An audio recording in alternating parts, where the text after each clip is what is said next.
Welcome to Daily 5 for Tuesday, June 11th, 2024.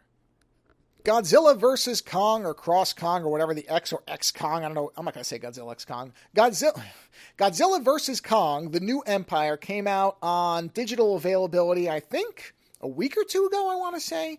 And I recently reviewed Godzilla Minus One, which I thought was fantastic as the classic version, the more horror-based version of Godzilla. And I knew I was going to watch New Empire because I get a big kick out of the cartoony version of Godzilla as well. So I rented it on Amazon. It's available all over the place. And it's one of the $20 rentals, or the UHD version. I don't know if there is another version available. That's the one that I rented on Amazon. It's on Apple, it's all over the place. You can get it virtually everywhere. And I am going to be buying the physical copy very, very soon because I had a blast with this movie. It was exactly what a lot of the reviews said it would be.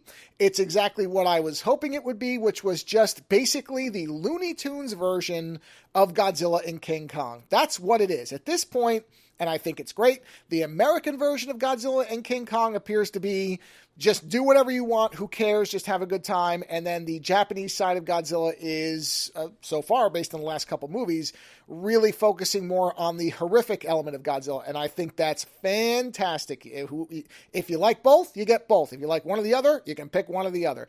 I happen to like both.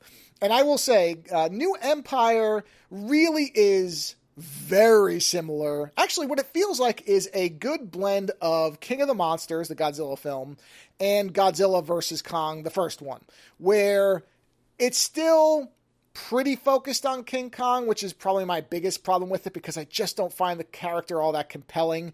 I've just never been a King Kong person. But one thing I will say, one benefit of focusing on Kong specifically is the way that they do nonverbal storytelling, which I actually think is the most impressive part about the movie. Is there's a lot of the movie where there is no dialogue. There are plenty of scenes, don't get me wrong, of humans explaining things for the humans in the audience, but there's also numerous scenes and long stretches where all you're getting is nonverbal communication through Kong or from the little girl who doesn't speak. She's not deaf. She just doesn't speak. So she's doing sign language.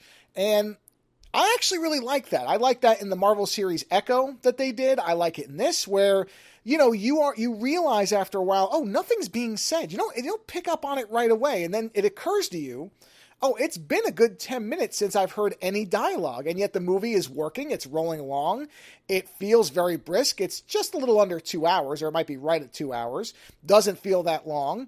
It's a CGI smorgasbord, but that's in this particular instance, I don't mind it because that's the premise of the film. I'm not anti-CGI. I think CGI becomes a shortcut and is overused when it doesn't need to be, but something like this, it's the only way it's going to work, and that's fine. I actually don't want Godzilla to be a rubber suit in this particular series.